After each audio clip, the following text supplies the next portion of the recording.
Assalamualaikum viewers, how are you? দেশের এই সংকট মুহূর্তে আমাদের এই লাইভে আসাটা আসলে উচিত না। দেশের স্বার্থে রক্ষাতে আমরা আসলে কিছু করতে পারতেছি না। আসলে আমরা আরেকজনের হাতে বন্দি, কোম্পানির হাতে বন্দি। এখন কি যে করবো দিশ পাচ্ছি না। তবে ডাক করলে অবশ্যই ইনশাল্লাহ রাস্তায় নামবো, কারণ আমি একজন স্টুডেন্ট। এখন আপনাদের সাথে পরিচয় করে দেবো আমাদের বিখ্যাত ব্যবসায়ী, আমার অত্যন্ত শ্রদ্ধেয় এবং হৃদয়ের স্পন্দনের। এখন উনি আপনাদের সম্মুখে কিছু কথা বলবে, আপনারা মনোযোগ দিয়ে শুনবেন। উনি হইল আমার শ্রদ্ধেয় স্যার ইউনুস স্যার, আমার পিএসএম। আর উনি হলো আমার ডিলার ডিস্ট্রিবিউটর, মানে যার কথা বললাম যে হৃদয়ের জায়গা দেওয়া যায়, উনি হলো সে। ওনার নাম হলো যে মোহাম্মদ ইসরাফিল। আর আমার পিএসএম স্যারের নাম হলো মোহাম্মদ ইউনুস। অত্যন্ত ভালো মানুষ এবং কি ভদ্র মানুষ।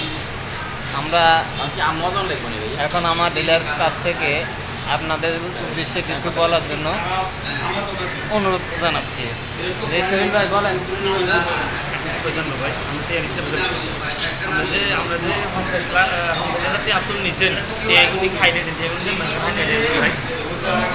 আসলে এই পর্যন্ত যা বলছি আসলে সব কিছু হলো যে মিথ্যা কথা।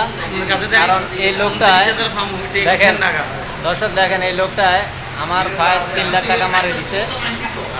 আমার স্যারকে নিয়ে আসছে আর আমি আসছি, এই দুজনে মিলে এখন ওনারা ধরছি টাকা কবে দিবে, কিন্তু উনি অস্বীকার করতেছে। এখন এই জন্য বইপত্র খাতা কলম নিয়ে হিসাব করা হচ্ছে যে উনি ডেট দিবে, এগ্রিমেন্ট করবে, কখন টাকাটা দেবে। উনি আসলে ওনারা চিনে দেখেন বলেও উনি কিন্তু স্বাভাবিকভাবে মানুষের বিকাশে প্রতারণামূলক কাজে জড়িত।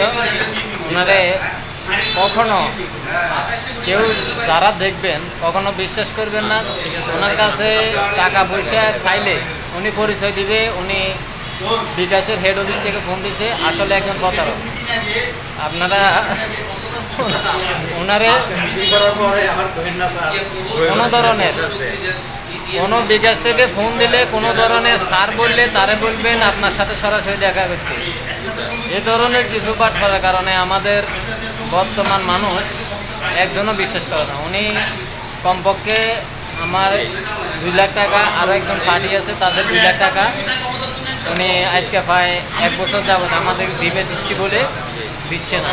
দাঁত দেওয়া টাকাগুলো ওনার চেহারাটা একটু দেখে রাখেন। ভাই 700